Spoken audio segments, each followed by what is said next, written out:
പെട്ടെന്ന് വെക്കാവുന്നതും എന്നാൽ നല്ല രുചികരമായിട്ടുള്ളതുമായ ഒരു സോയാബീൻ തോരൻ വെച്ചാലോ? അതിനായിട്ട് ഞാൻ വെള്ളം എടുത്തിട്ട് അതിലേക്ക് ഉപ്പിട്ട് കൊടുത്ത് നന്നായിട്ട് തിളപ്പിക്കും. എന്നിട്ട് അതിലേക്ക് സോയാബീൻ ഇട്ട് കൊടുത്ത് 2 മിനിറ്റ് മിക്സ് ചെയ്തിട്ട് ഇതിൻ്റെ എല്ലാ ഭാഗത്തും വെള്ളം ആകണം. അതിന് ശേഷം ഞാൻ എന്ത് ചെയ്യും, അരിപ്പയിലേക്ക് ഊറ്റിയിട്ടിട്ട് പിന്നെ നമ്മുടെ പച്ചവെള്ളത്തിൽ ഒരു 3 പ്രാവശ്യമെങ്കിലും ഞാൻ നന്നായിട്ട് പിഴിഞ്ഞെടുക്കും.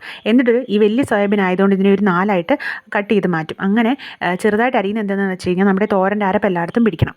പിന്നെ നമ്മളിതിനെടുക്കുന്നത് വെളുത്തുള്ളി, ചുവന്നുള്ളി, ഇഞ്ചി എടുക്കുന്നുണ്ട്. പിന്നെ പൊടിവക എന്ന് പറയുമ്പോഴത്തേക്കും എടുക്കുന്നതെന്ന് പറഞ്ഞു കഴിഞ്ഞാൽ 2.5 സ്പൂൺ മുളക് പൊടി, ഒരു വലിയ സ്പൂൺ മല്ലിപ്പൊടി, അതുപോലെ മഞ്ഞൾപ്പൊടി ഒരു ലേശം എടുത്താൽ മതി. അതുപോലെ നമ്മുടെ ഗരം മസാല അത് വീട്ടിൽ പൊടിച്ചത് തന്നെയാണ്, ഒരു ടീസ്പൂൺ എടുക്കുന്നുണ്ട്. എന്നിട്ട് ഇതെല്ലാം ഇട്ട് കൊടുത്ത് തന്നിട്ട് ചതച്ചെടുത്ത് മാറ്റി വെക്കുക. കടുക് വറുത്തിട്ട് നമ്മുടെ ഈ അരിഞ്ഞ സോയാബീൻ ഇട്ടൊന്ന് മിക്സ് ചെയ്തിട്ട് അതിലേക്ക് ആവശ്യത്തിന് ഉപ്പൂടി ഇട്ട് കൊടുക്കണം. ആ സമയത്ത് ഒന്ന് വിതറി കൊടുത്താൽ മതി. എന്നിട്ട് നമ്മുടെ ഈ ചതപ്പൂട നടുവിലേക്ക് ഇട്ട് കൊടുത്ത് പൊത്തി വെച്ചിട്ട് ഒരു 1/2 കപ്പ് വെള്ളം ഞാൻ ചേർക്കുന്നുണ്ട്. എന്നിട്ട് ലോ ഫ്ലെയിമിൽ ഇടാവൂ. നന്നായിട്ട് വേവിച്ചെടുക്കണം. ഒരു 10-15 മിനിറ്റ്. വെള്ളം വേണമെങ്കിലോ ചിക്കിയിട്ട് കൊടുക്കണമെങ്കിലോ ഒക്കെ ചെയ്യാം. നല്ല ടേസ്റ്റി ആയിട്ടുള്ള തോരനാണ്. തീർച്ചയായിട്ടും വെച്ച് നോക്കണം കേട്ടോ.